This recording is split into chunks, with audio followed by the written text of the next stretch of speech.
जय जोहार और नमस्कार संगवारी हो। स्वागत है आप सभी का छत्तीसगढ़ न्यूज में एक बार फिर से। चलिए जानते हैं प्रदेश के 20 महत्वपूर्ण खबर जो आपके लिए जान लेना जरूरी होता है, जिसमें आज की पहली बड़ी खबर है। छत्तीसगढ़ में हर ग्रामीण के घर को 2023 से नल से सुरक्षित करने के लिए केंद्र सरकार ने बड़ा कदम उठाया। इसके तहत जल जीवन मिशन के अंतर्गत 2021-22 के लिए अनुदान राशि बढ़ाकर 2000 रुपए कर दी गई है। पिछले साल केंद्रीय अनुदान की राशि 500 करोड़ रुपए थी और इस जल जीवन मिशन के लिए जल मंत्रालय के द्वारा 500 करोड़ रुपए की पहली किस्त जारी भी कर दी गई है। प्रदेश के 19,000 गाँव में 45 लाख से ज्यादा परिवारों में से 5 लाख ग्रामीण परिवारों को ही नल जल की आपूर्ति हो पा रही है। 2021-22 के दौरान राज्य सरकार ने 22.21 लाख यानी 22,21,000 घर परिवारों में नल जल देने की योजना बनाई है।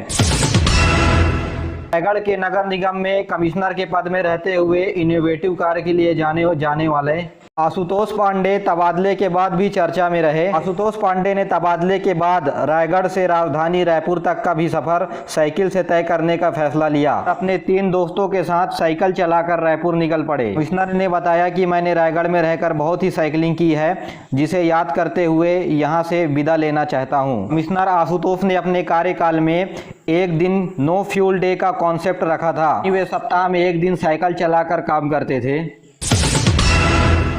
बीजापुर में नक्सली दंपत्ति ने आत्मसमर्पण किया है। गंगालूर एरिया में ये नक्सली एक्टिव थे।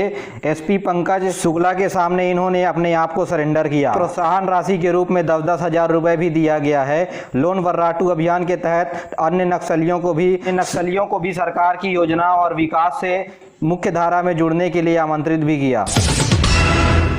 छत्तीसगढ़ में 14,500 चयनित शिक्षकों ने ट्विटर पर एक अपना अभियान छेड़ रखा है सरकार के खिलाफ। नियुक्ति नहीं मिलने से नाराज ये लोग ट्विटर पर अलग अलग तरह के वीडियो और फोटो शेयर कर रहे हैं। इन फोटोज और वीडियोस में कुछ ऐसे उम्मीदवार हैं जिनकी नियुक्ति नहीं मिल पाने के कारण मनरेगा और गोधन न्याय योजना में काम करते हुए दिखाई दे रहे हैं। साथ ही कांग्रेस नेताओं को भी ट्वीट कर रहे हैं। नाराज उम्मीदवार अपने बूढ़े माँ बाप का भी फोटो ट्विटर पर शेयर कर रहे हैं। शिक्षक उम्मीदवार अपनी नियुक्ति को लेकर के 1.5 साल से मांग कर रहे हैं, लेकिन अब तक 14,500 शिक्षकों को नियुक्ति नहीं मिल पाई है। लॉकडाउन के दौरान उग्र आंदोलन के चलते मुख्यमंत्री ने आश्वासन देकर के करीब 3,000 शिक्षकों की नियुक्ति की थी और बचे हुए बाकी शिक्षकों की नियुक्ति रोक दी गई। वहीं इस बात पर राज्य सरकार का कहना है कि हमारे पास बजट नहीं है, फंड नहीं है। लेकिन इस बात पर सबसे बड़ा सवाल यह है कि पिछले हाल ही के दिनों में आत्मानंद स्वामी इंग्लिश मीडियम स्कूल में शिक्षकों की नियुक्ति की गई है। सरकार को इसका जवाब देना होगा कि शिक्षकों के बीच भेदभाव ऐसा क्यों कर रहे हैं। सीएम भूपेश बघेल ने वीडियो कॉन्फ्रेंसिंग के माध्यम से सिलगेर में आंदोलन कर रहे ग्रामीणों से चर्चा की है। वीडियो कॉन्फ्रेंसिंग में सुकमा और बस्तर के लोग जुड़े, करोड़ों रुपए के विकास कार्यों की सौगात भी दी है। जगरगुंडा और बासागुड़ा के गांवों तक विकास पहुंचेगी। साथ ही आंदोलन के नेतृत्व कर रहे युवाओं की भी जीवन स्तर से जुड़ी हुई बात को मानी गई। सौगातों का दौर छत्तीसगढ़ में जारी है, जहां मुख्यमंत्री भूपेश बघेल मुंगेली और बेमेतरा जिले को सौगात दिए हैं। वर्चुअल कार्यक्रम में 449 करोड़ रुपए के 396 विकास कार्यों का लोकार्पण और भूमि पूजन करेंगे। लगातार 3 दिनों में 6 जिले को विकास कार्यों की सौगात भूपेश बघेल दे चुके हैं। छत्तीसगढ़ में बीजेपी कांग्रेस के खिलाफ महाअभियान शुरू करने जा रही है। इस अभियान में जिला अध्यक्षों, युवा मोर्चा, अन्य जोनल अध्यक्षों से पूछने के लिए प्रश्न मंगाई गई है। छत्तीसगढ़ के शक्ति केंद्र बीजेपी नेता कांग्रेस पार्टी की 2.5 साल पर सवाल पूछेंगे कि आज से बीजेपी के द्वारा संभागीय स्तर पर लोगों के घर घर जाकर कांग्रेस सरकार की कमियां गिनाएगी। इस पर कांग्रेस के वरिष्ठ नेता रविंद्र चौबे का कहना है कि भाजपा लोगों के घर घर जाकर कांग्रेस के बारे में सवाल पूछेगी तो उल्टा लोग ही भाजपा पर सवाल मरते हुए कहेंगे कि आपने 15 साल क्या किया। रायपुर में नाबालिग से गैंग रेप का मामला सामने आया है। रायपुर के पुरानी बस्ती में नाबालिग को नशीला पदार्थ खवाकर गैंग रेप किया गया। बॉयफ्रेंड समेत 4 नाबालिग लोगों पर आरोप लगे हैं। इनमें से 3 नाबालिग आरोपी को गिरफ्तार कर लिया गया है। अंबिकापुर के मैनपाट के वन परिक्षेत्र पर अलग अलग जगहों पर 9 सदस्यीय हाथियों का दल डेरा जमाए हुए हैं। यहां आए दिन हाथियों का उत्पात देखने को मिलता है। हाथियों का दल भोजन की तलाश में ग्रामीण और रिहायशी इलाकों में जा करके तोड़फोड़ मचाते हैं, तो वहीं वन विभाग रात को हाथियों के लिए पेट्रोलिंग कर ग्रामीणों को सुरक्षित रखने की बात करता है।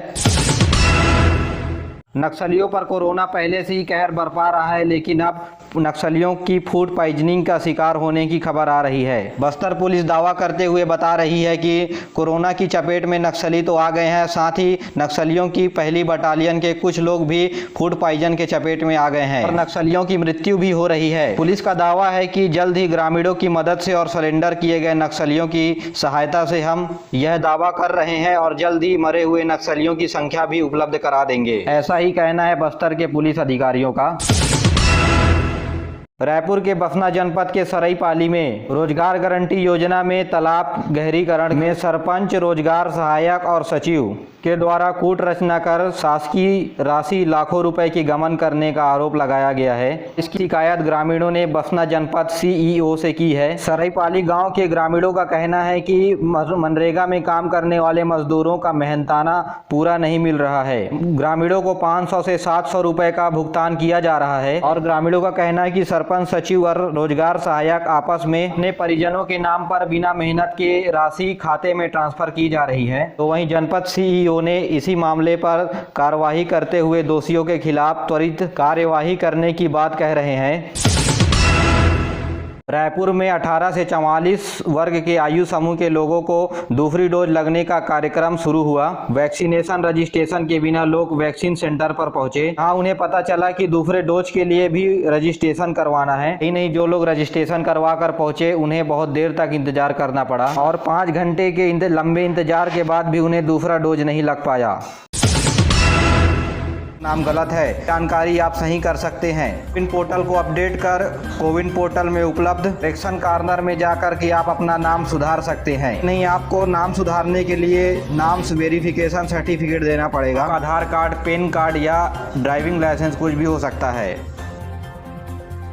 रायपुर और बिलासपुर के बाद अब मरीन ड्राइव का आनंद कोरबा के लोगों को मिलेगा। कोरबा के मानिकपुर खदान में पर्यटन की संभावनाएं तलाशी जा रही हैं। बंद पड़ी कोयला खदान को खूबसूरत झील का रूप दिया जाएगा। यह कोरबा की पहली खदान थी। रेलवे लाइन भी अब बंद हो चुकी है। इनके बीचों बीच पक्की सड़क है जिससे लोगों को आवागमन में सुविधा मिलेगी। यह खदान अब वाटर बॉडी का रूप ले चुकी है। यह मानिकपुर पोखरी के नाम से जाना जाता है। 1966 में रूस के सहयोग से यहाँ कोयला खनन का कार्यक्रम प्रारंभ हुआ था, जिसके बाद अब मानिकपुर खदान को सुंदर पर्यटन स्थल के रूप में विकसित किया जाएगा। अंबिकापुर में नेशनल हाईवे के निर्माण की देरी पर कलेक्टर भड़के हैं और ठेकेदारों पर एफआईआर दर्ज कराने की मांग भी की है। नेशनल हाईवे से संबंधित अधिकारियों के खिलाफ एफआईआर दर्ज कराने के निर्देश दिए हैं। कुछ दिन पहले यात्री बस दुर्घटनाग्रस्त हुई थी, जिसका जिम्मेदार नेशनल हाईवे के अधिकारियों को बताया गया था। बता दें कि अंबिकापुर के लखनपुर के पास बेहद खराब हालत में है सड़क, से लोगों के आवागमन में सामना करना पड़ रहा है। भिलाई के श्री कुमार नायर ने छत्तीसगढ़ का नाम रोशन किया है। भिलाई में पड़े बड़े भारतीय नौसेना में देश के वाइस एडमिरल के पद पर पदोन्नति किया गया है। ये भारतीय नौसेना में प्रोजेक्ट के डायरेक्टर जनरल थे। भूपेश बघेल ने श्री कुमार नायर को बधाई दी है। ये हमने ट्वीट कर लिखा है कि देश की इस गौरव ने हमारे छत्तीसगढ़ का मान बढ़ाया है और बधाई देते हुए उज्जवल भविष्य की कामना भी की है।